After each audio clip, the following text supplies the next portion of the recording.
Muito boa noite, estamos começando mais um Incomodados aqui na minha live, Luiz Machado Oficial. Estamos até aqui ao vivo toda quarta-feira às 22 horas, mas fiquem ligados porque a partir da semana que vem estaremos num novo dia e esse novo dia será terça-feira. Portanto, a partir do dia 1º de setembro, estaremos aqui ao vivo todas as terças-feiras. E também nós temos o nosso canal no YouTube, programa Incomodados com Luiz Machado. Entre no YouTube e inscreva-se já no nosso canal, porque eu sempre estarei batendo um papo, conversando com um convidado diferente, instigando, provocando, incomodando os pensamentos e idolatrando a dúvida, refletindo sobre a vida e essa desavença social dentro dessa tragédia otimista brasileira. Muito bem, no programa de hoje, nosso convidado é um autor das telenovelas. É formado pela PUC, pela PUC Campinas em jornalismo, né? Iniciou a sua carreira na TV como autor de programas infantis e humorísticos. Além disso, foi colaborador de diversas telenovelas, inclusive uma delas vencedora do Emmy Internacional. E hoje, senhores, ele assina a sua segunda novela pela Rede Globo de televisão, como uma das grandes apostas dentre os autores de sua geração da teledramaturgia. Ele é, atenção senhores, ele é Alessandro Marzon. Vamos ver se ele está por aqui. Vamos ver se ele está por aqui. Ele já está por aqui. Vamos aguardar a sua solicitação. Pronto, está aí. Ele já solicitou. Eu vou aceitar. E o Incomodados está no ar.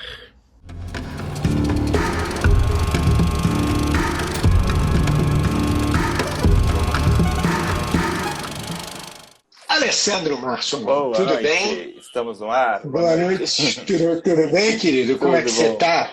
Tudo bem? E você? Maravilha, tudo ótimo. Tá me ouvindo bem? Estou te ouvindo direitinho. Você está me ouvindo?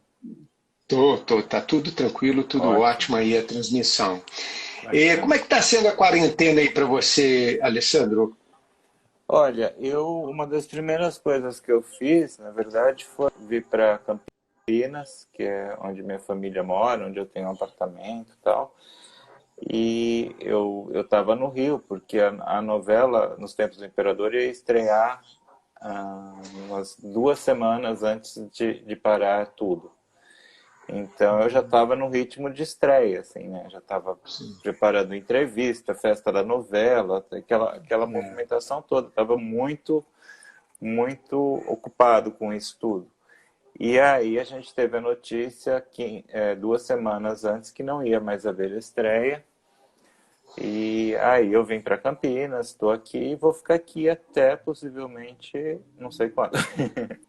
Essa quarentena nos surpreendeu a todos, né? Realmente acabou com todo o nosso planejamento, né, Alessandro? Foi assim, mas eu acho que não tinha outra coisa a se fazer naquele momento. Sem dúvida nenhuma. Parar tudo. Sem dúvida. E a gente não tinha opção, na verdade, né? Teve que fazer verdade. o que era para fazer. Então, não tem nem o que reclamar. Estamos fazendo o que tem que ser feito, né? Isso aí. Muito bem, Alessandro, vamos a um pensamento. Palavra puxa palavra.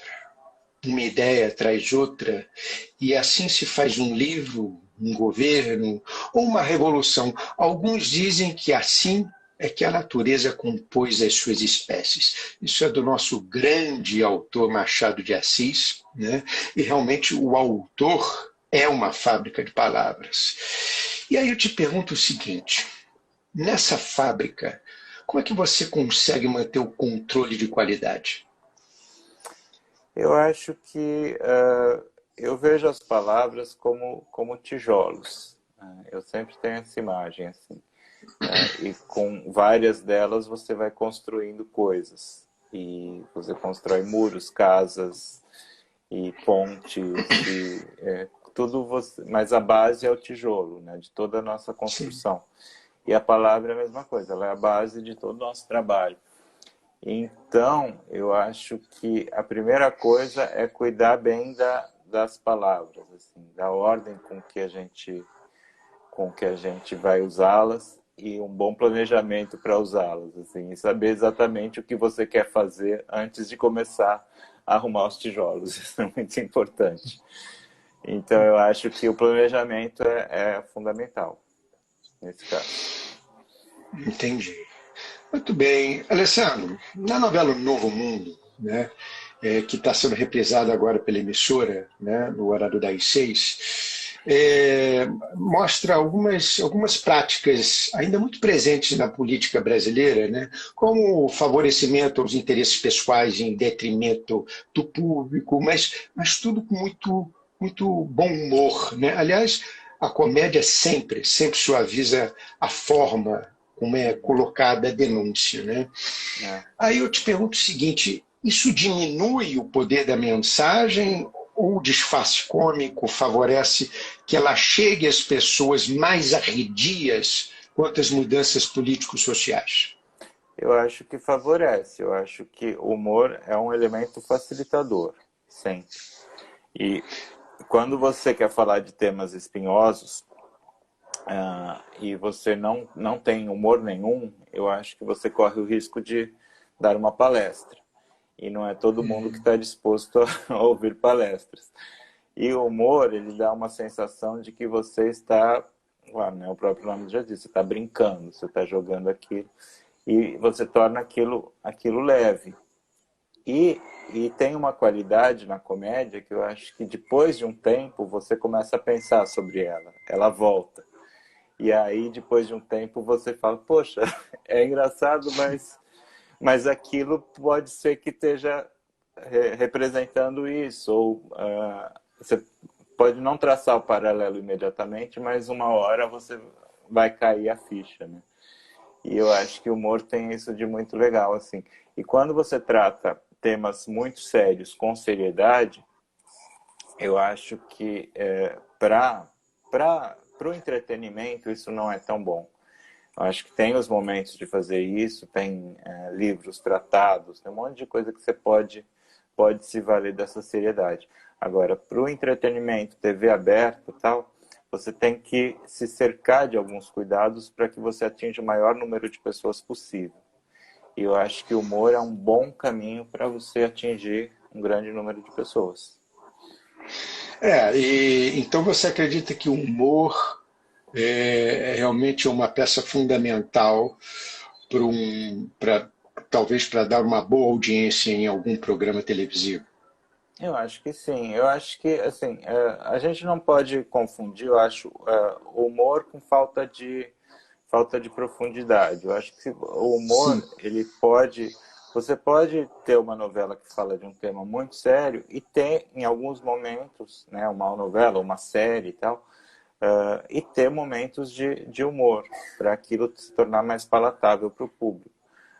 As reprises que estão passando agora, por exemplo, a novela das 9, essa novela das 9 que está sendo reprisada, é uma novela que tem muito humor, né? Ela tem aquele núcleo do Cro, enfim, ela se vale muito desse humor e está dando uma audiência bem equiparada às novelas inéditas. E todas as reprises estão com esse patamar na TV Globo, assim. Elas estão dando audiência de novelas inéditas. Então, e todas elas, de alguma maneira, apostam nisso, em humor. Eu acho que é um caminho, assim. Não que a novela tenha que ser só comédia, mas eu acho que toda novela precisa de elementos de comédia. E eu vejo isso um pouco como a vida, sabe? Eu acho que na vida as pessoas... Ninguém mora permanentemente num núcleo cômico e ninguém é permanentemente trágico. A gente tem esses momentos no nosso dia a dia. Uma pessoa séria pode ter momentos engraçados no seu dia e vice-versa. Então, eu acho que a dramaturgia pode tentar refletir isso de alguma maneira. E o humor bem feito é sempre feito com seriedade, né? Quanto mais sério você faz, mais engraçado fica. né? Com É, mais verdade, mais engraçado fica, né? Talvez a maior tragédia seja talvez a melhor comédia, né? Elas andam sempre juntos, né? é. E os grandes Enfim, são grandes autores, companheiras. Né? os grandes autores se valem disso sempre, assim. Shakespeare tem nas peças dele, mesmo nas tragédias, tem humor. Enfim. Nelson Rodrigues tem humor. A gente tem, né? Muito. Então é uma forma de ver o mundo, assim. Não quer dizer que você É tem que fazer verdade. só comédia, mas eu acho que ela tem que estar presente de alguma maneira. Sem dúvida nenhuma, Alessandro. Alessandro, agora eu vou fazer uma pergunta muito simples para você. O que é o ser humano para você? É muito simples. Muito simples. Vamos lá, Alessandro Marçom. Vamos ver o que é um ser humano. O ser humano é corpo, alma, inteligência. Eu acho que tem que ter esses três elementos para se considerar ser humano, né? Um corpo, que é como a gente fala, pensa, se movimenta neste plano no qual vivemos. Uma alma, um espírito, uma centelha, que é como você chame isso que é uma ligação com o divino, com um plano que não é esse plano. E a inteligência, que é o que nos faz humanos, que nos difere dos outros animais, né? Essa E você inteligência de acredita nesse. aprender, né? Sim. Que os outros animais, não que os animais não tenham inteligência, mas eles já vêm com essa inteligência pronta. E o ser humano, me parece que é o único ser vivo que aprende com os seus erros e vai evoluindo e vai se transformando em outras coisas ao longo das gerações, né?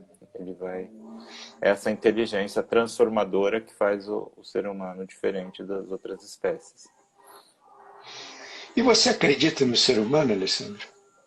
Em Ou ele é uma alguns. causa perdida? Não, em alguns. Eu acho Hum. que a gente está vivendo num momento que eu não sei se as pessoas estão piores ou se as pessoas estão sendo mais vistas. Que elas sempre foram assim, mas que agora todo mundo tem câmeras à disposição. É verdade, para se Então, mostrar, né? é, Mostrar a sua cara. então eu acho que, mas ao mesmo tempo o ser humano faz coisas fantásticas, né? Assim, Sem então dúvida. não dá pra Sem gente. A dúvida. arte é uma coisa fantástica, né? A É arte é absolutamente transformadora. fantástico. Ela é transformador, o teatro é transformador, Aham. né? Não é nada melhor que você sair da sala do teatro, do cinema e realmente sair totalmente diferente da forma que você entrou, né? Exatamente. E E aí assim tem você, a força então da assim, é arte. difícil falar, eu acredito no ser humano, é isso, assim, acho que enquanto Né? não dá para generalizar, tem seres humanos que valem a pena muito você acreditar neles, tem outros que não, né? É verdade. Muito bem. Se queres prever o futuro, estuda o passado. Sendo um grande filósofo chinês de 550 anos antes de Cristo, o Confúcio, né? Confúcio. E Confúcio sempre acreditava que na moralidade pessoal e governamental, nos procedimentos corretos nas relações sociais. Né? E aí, refletindo sobre essa frase desse grande filósofo, eu te pergunto o seguinte: rever nossa história, conhecer a nossa formação, procurar entender como foi que chegamos até aqui, pode nos ajudar a projetar um país melhor do que temos hoje? Ah, sem dúvida nenhuma, assim. E uma das coisas que a gente fez muito quando a gente resolveu fazer novelas históricas, né, foi realmente estudar bastante sobre história. E isso que você disse na abertura, por exemplo, que tem muitos paralelos entre o que acontecia no passado e o que acontece hoje, isso é uma constante, não só na história do Brasil, como na história da humanidade, né? A Sem gente vive dúvida. períodos cíclicos e algumas coisas se repetem. Não é a primeira pandemia que a gente está vivendo e com certeza não vai ser a última. e a forma de lidar com isso foi mudando, mas a gente já viveu isso algumas vezes na história da humanidade, só para dar um exemplo do que está acontecendo hoje. E estudando e vendo o que foi feito lá no século XIX, a gente tem condições de não repetir os mesmos erros e de vencer essa situação mais rapidamente, né? Então, saber a história faz parte da inteligência do ser humano enquanto espécie, né? Você precisa saber disso para não repetir os erros que já foram cometidos, assim, né? Usar o passado a favor, né? Para construir um futuro melhor. Porque tantas Sim, vidas já foram perdidas com os erros, né? Então, a gente pode exatamente. ir se aprimorando. Acho que a É. grande lição da história é essa. Você exemplifica o passado no presente para poder tornar o futuro melhor, né? Exatamente. Alessandro, quem causou maior mal ao mundo? Os preconceitos, a religião ou os bancos? Acho que os preconceitos. Acho que os preconceitos. A religião, aí, ela pode ser uma difusora de preconceitos, e quando ela faz isso, ela é terrível, porque ela se vale de uma força maior, que muita gente acredita, e que não se manifesta para dizer não é nada disso, que é Deus. Então, em nome de Deus, algumas pessoas se colocam como mensageiras de Deus e dizem algumas coisas, e muita gente acredita que aquilo é verdade por ser a palavra de Deus, e nem sempre é. Quase nunca é. Então, com isso, você tem todo o poderio econômico, político, para manutenção de algumas do status quo da época, qual que época que seja, ela funciona para isso, assim. Então, eu acho que os preconceitos, na verdade, que são a palavra preconceito é muito reveladora, né? Você é um pré-conceito, né? É um conceito que Sim, você tem antes de você conhecer alguma coisa. Então, você já exato. não gosta de alguma coisa que você não conhece. Então, Sim, nos mantém desconectados das outras pessoas, ou das outras raças, ou das outras, o que quer que seja, né? E nos mantém em estado permanente de bélico, de guerra, assim. Se não é meu amigo, é meu inimigo. agora, você acha que o preconceito ele apenas mostrou a sua cara com mais facilidade hoje por conta das redes sociais? Ou hoje você vê como um momento onde temos mais preconceito do que tínhamos antes? Não, eu acredito que a gente vai caminhando para ter cada vez menos. A passos Sim. talvez não tão rápidos quanto a gente gostaria, mas eu acho que a evolução é isso, assim. Uma hora você não vai ter preconceitos mais nenhum. Mas É, isso é evolução, e a gente está caminhando para isso. Se a gente não acabar com o planeta antes de chegar nisso, que é uma possibilidade real, cada vez mais real, né? É por conta da interferência do homem na natureza, e isso pode acontecer. Mas se isso não acontecer, pode ser que a gente, enquanto espécie, caminhe para cada vez ter menos preconceitos com o que é desconhecido.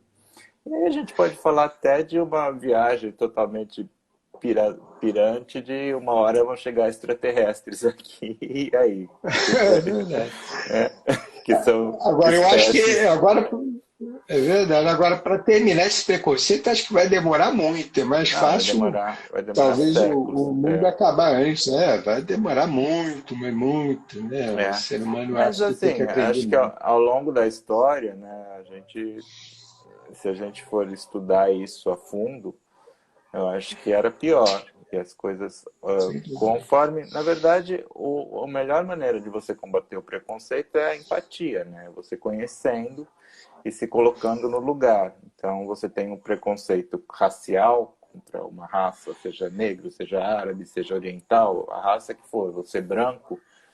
A partir do momento que você convive, conhece e vê que são pessoas exatamente iguais a você, você começa a se colocar no lugar daquela pessoa, é uma forma de eliminar o preconceito contra pessoas de orientação sexual diferente, pessoas transgênero, enfim, pessoas com deficiência, todos os preconceitos que a gente pode ter, né? A partir do momento que você conhece aquilo e tem empatia, é uma forma de você não ter mais preconceito. Você passa a ter um conceito, que não é um preconceito. Com certeza. Vamos então falar do autor Alessandro Março. Você já trabalhou com autores renomados como João Emanuel Carneiro, Duca Rachid, Thelma Guedes, Walter Negrão. Eu te pergunto o seguinte, com tantas referências diferentes e importantes, como é que foi descobrir a sua própria escrita, a sua própria identidade? Eu acho que isso é um processo que está em construção. Mas, ao mesmo tempo, assim, eu sempre tive muito claro para mim que eu só seria um autor quando eu tivesse a minha própria voz autoral. Hoje, por exemplo, se você ler uma sinopse de um parágrafo de uma novela que se passa no Leblon, que tem uma mulher que comete vários erros, você vai, talvez seja uma novela do Manuel Carlos. Porque ele já tem uma coisa autoral. A mesma coisa se você ler um parágrafo de uma novela do Carlos Lombardi, ou da Glória Pérez, ou do Gilberto Braga, você rapidamente identifica aquele autor, porque eles são grifes. Ou João Emanuel Carneiro, ou Negrão, eles são grifes, eles têm uma marca autoral que é reconhecível. Eu acho que isso é muito importante para o autor. E a grande dificuldade de dar esse salto de colaborador para autor. Porque quando você é o colaborador, você tem que anular a sua marca autoral para colaborar com aquele autor para o qual você está escrevendo. Você tem que escrever como aquele autor. E quando você é autor, você tem que fazer o caminho inverso. Você tem que ter a sua marca autoral e os seus colaboradores entenderem qual é a marca e escreverem para você. Eu não sei se eu já tenho essa marca autoral, acho que ainda não, acho que está muito cedo para isso. Eu só fiz uma novela até agora, e uma novela histórica, então estou partindo para a segunda, e estou descobrindo a minha marca autoral aos poucos, conforme eu vou fazendo. E a melhor forma de você descobrir esse tipo de coisa é fazendo. Talvez no teatro, eu já tenho algumas peças encenadas, eu entenda melhor qual é a minha cara no teatro. Mas na televisão, como autor, eu acho que é um processo que está em construção ainda. E como é que seria a sua cara no teatro, Alessandro? Eu acho que eu tenho, assim, talvez eu tenha uma unidade temática, assim, que não é muito clara para mim ainda, mas assim, eu tenho as minhas peças, por exemplo, uma peça que já foi montada acho que umas 12 vezes no Brasil, fora do Brasil, que é uma comédia que está sendo montada agora em Portugal, que chama Malvadas. É uma história sobre três irmãs que disputam alguma coisa e no final as três se dão muito mal. É uma história de trapaças. E depois eu tenho uma outra peça, deixa eu ver, que é a Rainha da Canção, que vai ser montado ano que vem. Espero. Estava em processo de montagem e foi cancelado. Eu acho que eu tenho isso muito claro, assim, personagens com objetivos que vão até o final. E para mim isso é muito claro, assim, o objetivo do protagonista, assim, as minhas peças têm essa linha reta, assim. Alguém quer alguma coisa, isso é muito claro sempre, assim. Eu acho que eu consigo escrever quando eu entendo qual é o objetivo dos meus protagonistas, assim. E aí eu acho que é isso que me define um pouco, assim. É uma peça Inclusive tem uma que vai entrar online agora, que é o Desencontro, não é isso? Que já foi encenada, que já está online. Foi encenada. Tá, que é uma história de casal, assim, que é uma história... Ela foi encenada em São Paulo e no Rio, e agora está online todo domingo, às 20 horas, numa plataforma que chama iClube, com 2 Bs. e Clube. Maravilha. E-Club, Então, então, acesse o E-Club e compre o seu ingresso, para quem está nos ouvindo. Alessandro, me diga uma coisa, qual foi o autor que inspirou o autor Alessandro Marshall? acho que tem dois, dois autores assim,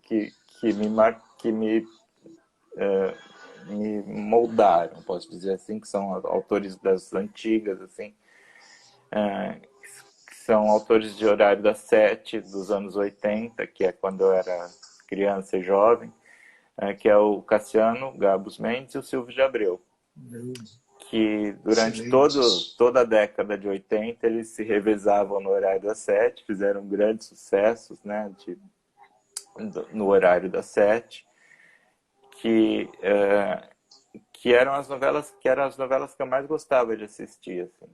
E quando eu vi uma novela do Silvio ou do Cassiano, tal, eu ainda não tinha claro assim essa coisa. Às vezes até era criança, não sabia que tinha alguém que escrevia, enfim. Mas eu já vi alguma coisa, vou gostar disso, que é essa coisa autoral. Eu nem sabia quem era autor. Para mim isso eu só fui descobrir de algum tempo depois. Mas eu comecei a gostar das histórias deles. E aí hoje, vendo as novelas que eu mais gostei na vida, foram todas desses dois caras.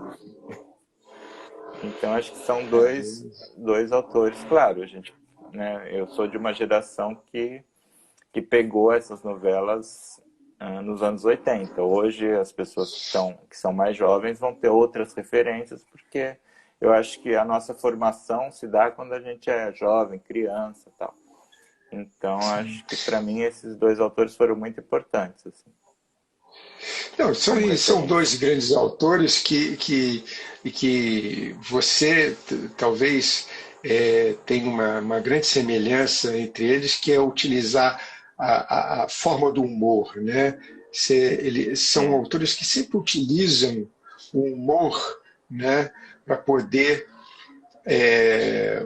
para o desenvolvimento da história, né? E realmente são excelentes autores. Mas aí é uma coisa Agora, bacana que você falou assim, eles utilizam o humor para o desenvolvimento da história, mas as histórias têm, às vezes, têm temas muito sérios, sim, mas sim, tratados com mas humor, né? O com humor, Cassiano, exatamente. as novelas do Cassiano são, se fossem feitas sem humor, seriam melodramas mexicanos dos mais rasgados. Assim. Chatíssimo, né? Seria chatíssimo no Só caso. que ele tratava esses melodramas, assim, eram as histórias clássicas de melodrama. Filhos separados na maternidade, o filho que não encontra a mãe, e que aí o inimigo acha a mãe num hospício e ele faz desenhos. Enfim, são histórias muito melodramáticas, mas que ele fazia isso de forma bem humorada e elas se tornavam muito interessantes. Assim, né? É verdade. Agora, se a gente refletir tudo sobre hoje, para você, a ficção é mais coerente que a realidade? Porque a ficção precisa de justificativa, né? A realidade não, a realidade simplesmente acontece e você fala que absurdo, mas foi assim. E é engraçado assim, muitas coisas que a gente colocou em Novo Mundo,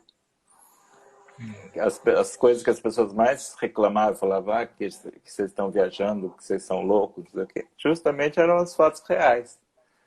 Um exemplo, assim, o Dom Pedro estava em São Paulo, saiu um mensageiro do Rio de Janeiro a cavalo e em 3 dias chegou a São Paulo e entregou a carta para ele que a Leopoldina tinha tirado. As pessoas, E a gente fez, claro, isso quem fez foi o Joaquim, que era nosso personagem.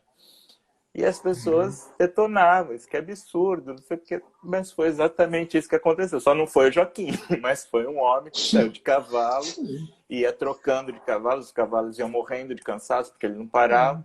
Porque a Leopoldina assinou a Declaração de Independência no dia 2, e no dia 7, ou seja, 5 dias depois, ele saiu no dia 3, no dia 7 Que ele chegou a inclusive é São Paulo. amanhã, dia 2 de setembro. Inclusive amanhã. E olha que coisa louca. Quase 200 anos depois, ela assinou no dia 2 de setembro. No dia 2 de setembro pegou fogo a Quinta da Boa Vista, que era palácio, aonde ela assinou essa Impressionante, carta. né? Foi no mesmo dia. É louco, né? Nossa, é impressionante, muito louco, muito. Agora, aproveitando, falando de Dom Pedro, vamos lá. Um brasileiro com grandes ideais, defensor do meio ambiente, apoiador da cultura, ciência e educação, um abolicionista, um líder que acreditava na igualdade, um apaixonado pelo Brasil, Dom Pedro II, o imperador. Mas pode chamá-lo de Pedro. Existem ideais que atravessam o tempo. Isso aí é o texto do teaser da sua próxima novela, né, Nos Tempos do Imperador. Né? E aí, refletindo sobre o texto da propaganda, do teaser da novela, né, do anúncio da novela, eu te pergunto o seguinte: está faltando um líder com esses atributos para governar o Brasil? Há muito tempo, há muito tempo. Acho que Como é talvez difícil. depois dele a gente... assim, o que mais me impressiona no Dom Pedro, claro que ele não era perfeito, claro que ele tinha várias questões que a gente pode julgar, vendo com os olhos de hoje, como não tão bacanas, porque ele era um homem do século XIX que foi criado pela elite brasileira do século XIX. Então ele tinha uma mentalidade de um homem do século XIX. E a gente não pode exigir de um homem do século XIX que pense como um homem do século XXI. Isso é a primeira coisa. Mas questões que eu acho muito impressionantes, assim, que eram muito avançadas para a época, por exemplo, a questão da ecologia. Ele, de alguma maneira, ele sacou que ali em volta, onde hoje é o Jardim Botânico, e tem toda aquela área de floresta, da Floresta da Tijuca, eram fazendas de café, que já tinham sido desmatadas. E ele sacou, e teve uma grande seca no Rio de Janeiro, e ele sacou, de alguma maneira, que a causa da seca era o desmatamento da floresta, e ele levou, acho que 7 anos para replantar toda a floresta, e tirou os fazendeiros de lá e replantou toda a floresta, que é essa floresta que a gente tem até hoje. Então eu fico pensando, como é que um cara do século XIX tinha essa visão que a falta d'água, a falta de chuva era causada pelo desmatamento da floresta. Era uma coisa muito, se a gente pensar com os olhos de hoje, era uma coisa muito avançada para a época, né? Sim. Outra E coisa acontece que era hoje a muito mesma coisa. Hã? Desculpa, e hoje acontece a mesma coisa, só que os governantes não fazem nada, né? Pelo Que contrário, desmatam a Amazônia. eles Muito pelo contrário. preferem deixar que os fazendeiros, que hoje são representados pelo agronegócio, desmatem cada É vez verdade. mais, né? E Eu te interrompi, pode continuar. não, e outra Eu tinha coisa te que para mim interrompido. era muito impressionante no Dom Pedro II era a crença inabalável que ele tinha na educação. Que a única maneira de transformar esse país num lugar melhor era educando as pessoas. Isso também era uma coisa muito avançada para a época, assim, porque o Brasil, no século XIX, era um país de escravos, pessoas escravizadas, em sua grande maioria analfabetos, e ele tinha um projeto educacional. Ele tinha um grande projeto nacional de se construir escolas, de levar a educação para o povo. E ele era um monarquista, mas ele era um monarquista constitucionalista, que é diferente de um absolutista. Isso é uma coisa também que as pessoas não entendem muito, mas Sim, completamente acima diferente. do monarca está a Constituição. E ele tem que governar baseado na Constituição. Ele não pode fazer tudo o que ele quer. Ele tem que seguir a Constituição. Inclusive, essa demora toda para a abolição da escravidão foi porque ele não era um absolutista, porque, pessoalmente, as convicções dele eram anti-escravagistas, mas ele não queria ou não podia, por causa dos poderes que ele tinha, passar essa coisa. Isso tinha que ser votado no Congresso e aprovado. Quem eram os deputados? Os donos de terra que não queriam de jeito nenhum o fim da escravidão. isso demorou muito tempo para ser aprovado, porque É o Brasil verdade. era uma monarquia constitucionalista, não era uma monarquia absolutista. Então, isso é uma coisa que esse imperador, ele funcionava, ele tinha limites, e quem dava esses limites era a Constituição. Então, isso é uma coisa importante de observar, assim. E é bem diferente, inclusive, né, do que você falou da monarquia absolutista e da monarquia constitucional, né, que É, algumas pessoas se confundem. que é o Agora, modelo alguns inglês, por historiadores. exemplo, de É monarquia. verdade. É verdade.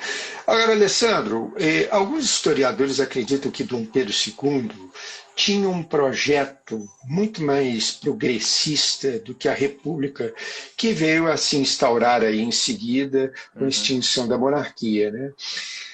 Aí, te pergunto o seguinte: depois de duas obras dedicadas a esse período, com muita pesquisa envolvida, qual é a sua opinião sobre isso? Eu acho que eu vou falar coisas assim que eu não posso ter certeza, e uma coisa que a gente aprendeu com o nosso historiador, que a gente tem um historiador que nos acompanha o tempo todo, que é o Francisco Vieira, e com outras pessoas que conversam com a gente, é que a história é versão, sabe?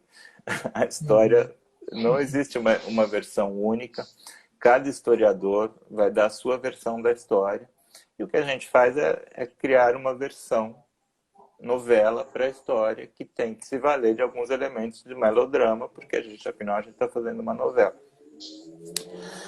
Mas, vamos lá, essa pergunta do Dom Pedro, o projeto de Dom Pedro. Eu, pessoalmente, acho que ele não botava muita fé na continuidade da monarquia com a filha dele, com a Isabel.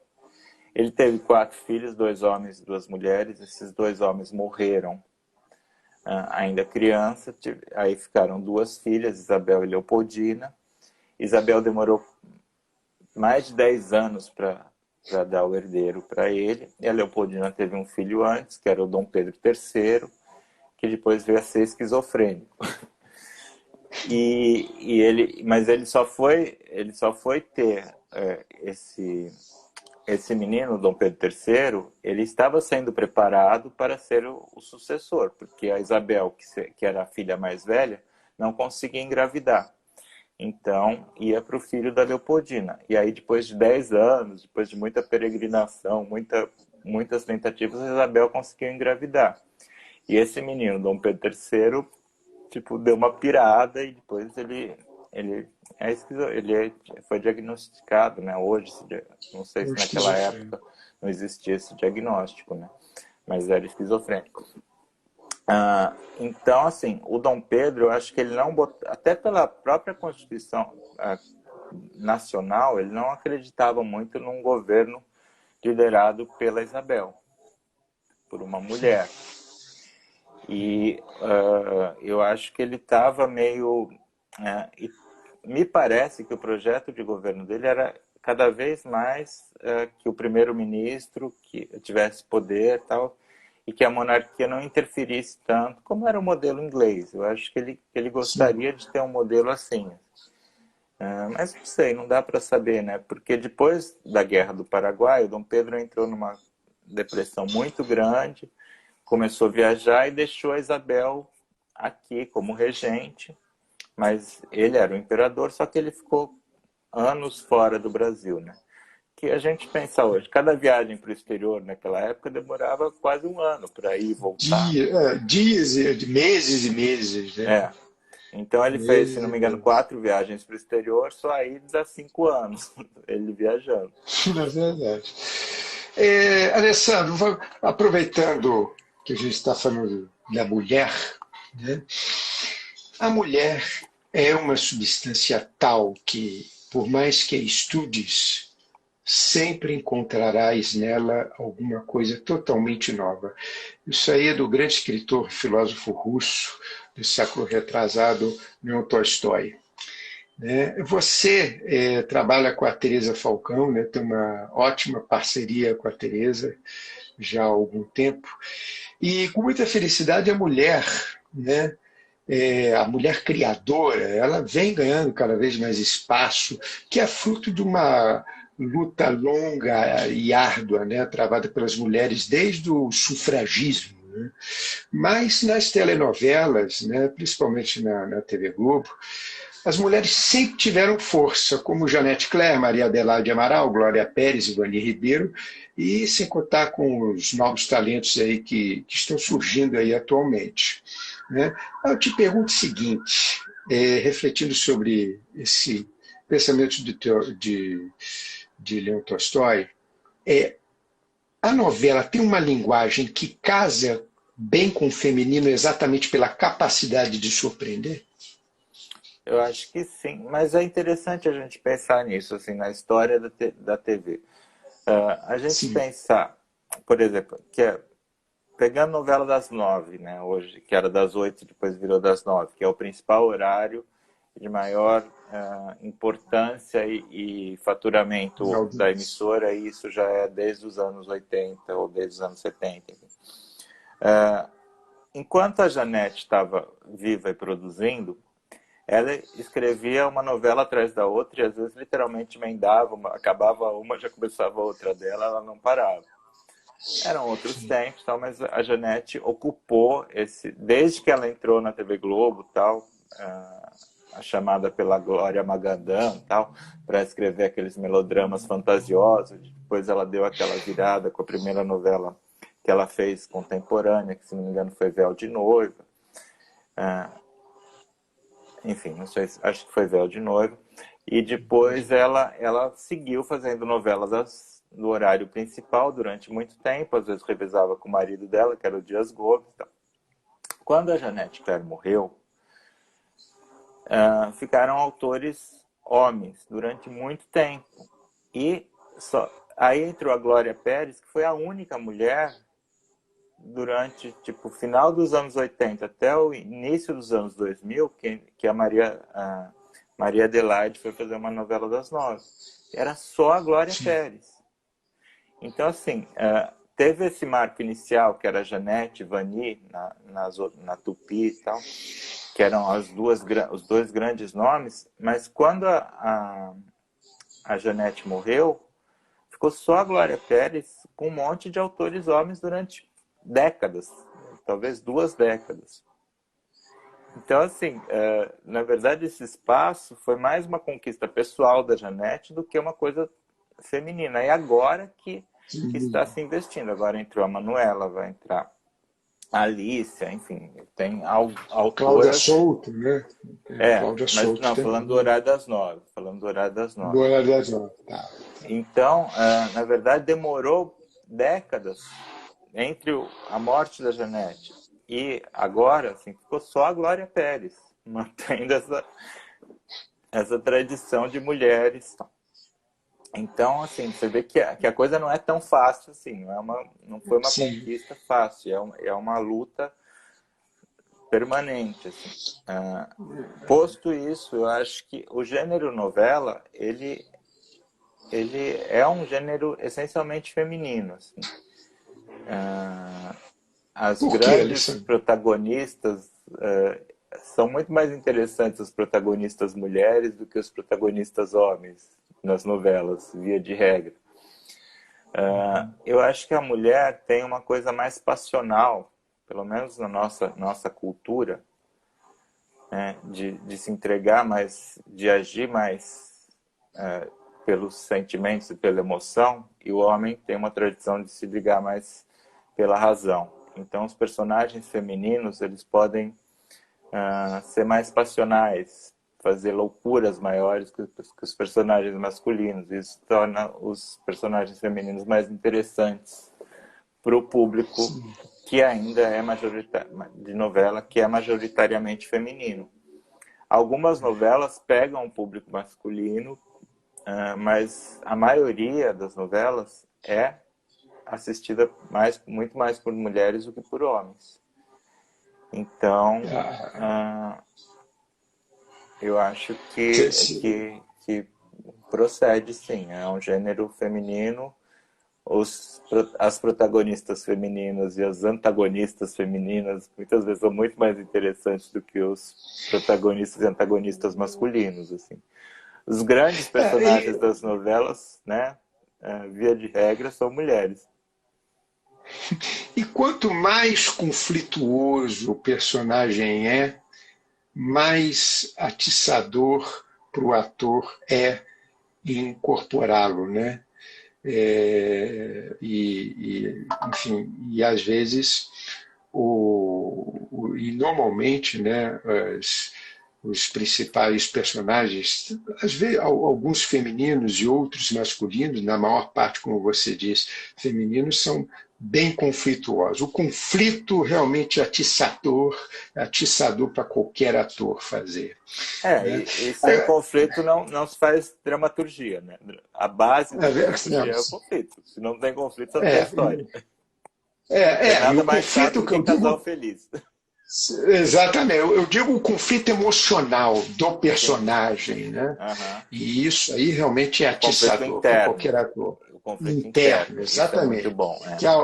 Que é onde que vem a análise do ator, né? Quando ele é convidado para fazer o personagem, ele vai analisar o conflito interno do personagem dele, né? Alessandro, as palavras cortam mais do que espadas. É difícil lidar com as palavras no dia a dia?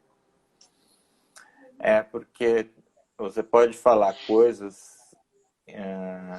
e machucar extremamente uma pessoa e isso não tem volta. Uma vez que aquilo é dito, por mais que você se desculpe e tal, já foi dito. Fudeu. Não tem mais como voltar. Já Então, e hoje em dia, então... Hoje em dia a gente tá num clima tão bélico, né? E acostumado a brigar por tudo, assim. E outro dia mesmo eu tava aqui andando com um cachorro e tal. E aí meu cachorro fez xixi no portão de uma casa. E o cachorro faz xixi, desculpa, né? E meu cachorro é assim, sabe? O xixizinho ele é uma gotinha, assim. E ainda estava chovendo. E aí saiu o homem da casa, furioso, e começou a pôr o dedo. E como você deixa seu cachorro mijar na minha porta? Não sei o quê. Talvez em outro momento eu fosse bater boca, mas eu fui falando, não, o senhor tem razão, o senhor tem razão. E o homem foi ficando mais nervoso. Eu, não, o senhor está certo. Eu só falava isso, o senhor tem razão, me desculpe, me desculpe. E assim, o homem achou que eu estava tirando sarro dele, não sei, ele foi ficando mais nervoso. Mas assim, você vai falar o quê? A pessoa que fica dentro de casa esperando um cachorro passar e fazer xixi para abrir a porta e arrumar briga, é uma pessoa que quer brigar, né? Por qualquer motivo. Então, se você né, você vai aprendendo, uma hora na sua vida, você vai aprendendo a não bater palma para maluco, né? Assim, quer brigar, briga sozinho, não comigo. Tipo, não tô afim. Com certeza. E quantos malucos existem entre nós, né? E, enfim, né? E assim vamos tocando, né? A gente vai tendo que manter o equilíbrio cada vez mais, né? Então, muito bem, Alessandro. Eu acho que tem esse cuidado com as palavras que a gente tem que aprender a ter, sabe? De evitar usar mal, né? Alessandro, autor de telenovelas, teatro e literatura, se por algum motivo qualquer você tivesse que escolher apenas uma dessas linguagens para seguir em sua carreira, qual você escolheria? Acho que novela.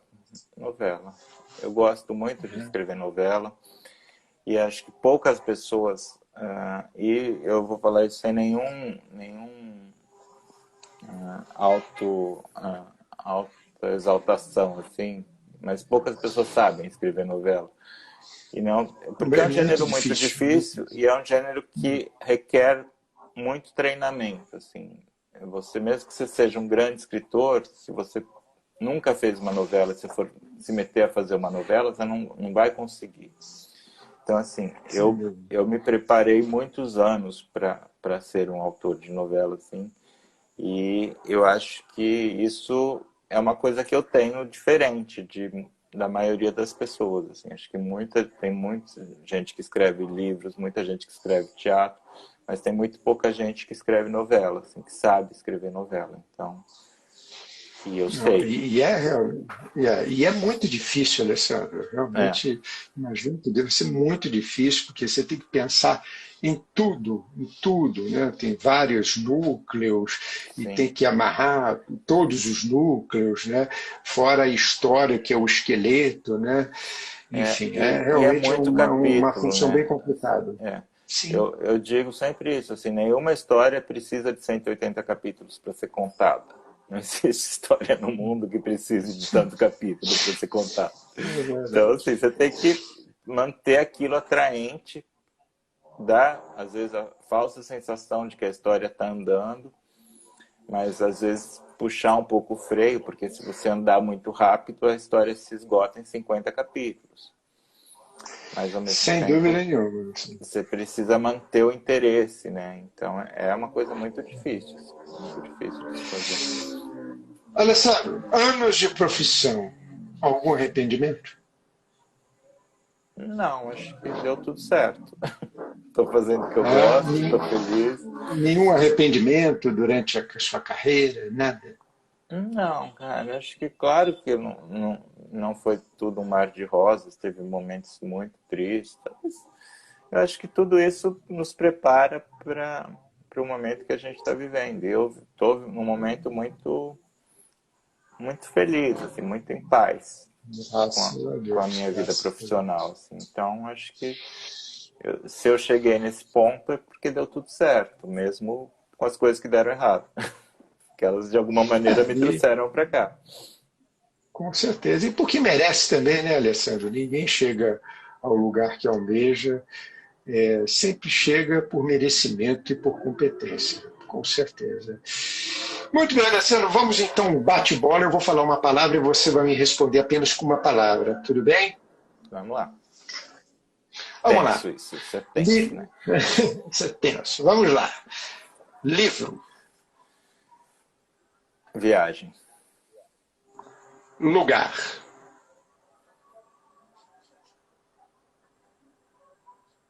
Muitos. família, Base. escaletas, Sustentação. religião, Pessoal. filme, Beleza. saudade,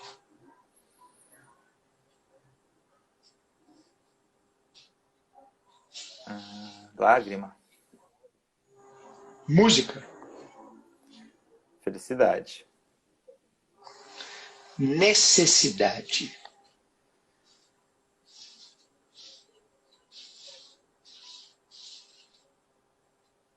Movimento. amor,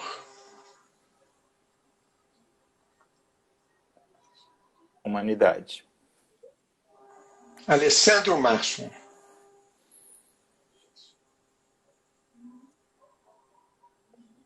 Caminhando por aí.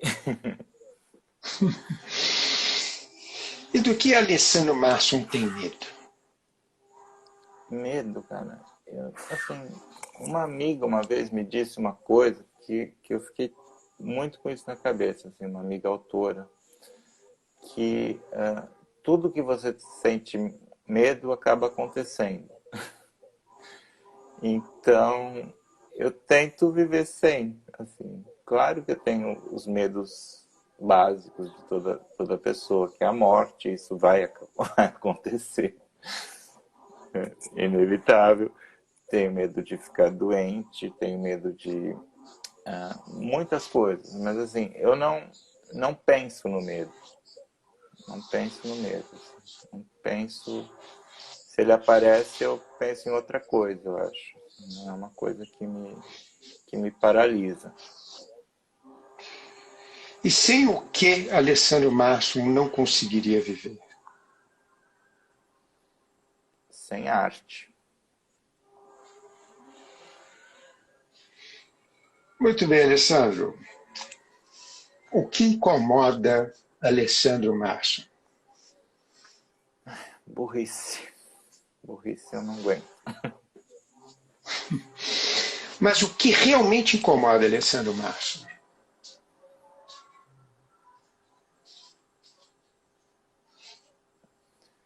Eu acho que algumas injustiças com outras pessoas me deixam muito incomodados. Assim. Por exemplo, hoje eu estava vendo um programa na TV e vi uma história de um menino que estava no supermercado, um rapaz negro que estava no supermercado, e o segurança começou a falar no microfone que ele estava roubando, que ele era pelo simples fato de ser negro.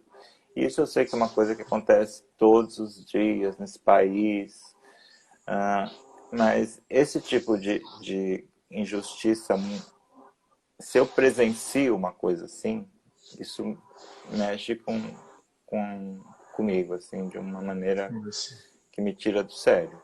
Alguma coisa assim, sabe? De alguém sendo injustamente acusado, ou humilhado, ou vítima de alguma coisa. Isso incomoda. Muito bem, Alessandro. Alessandro, sempre tem algo que a gente gostaria de falar e por algum motivo não falou ainda, então a hora é essa, abre seu coração e seja enforcado pelas cordas da liberdade, a palavra é sua, diga lá.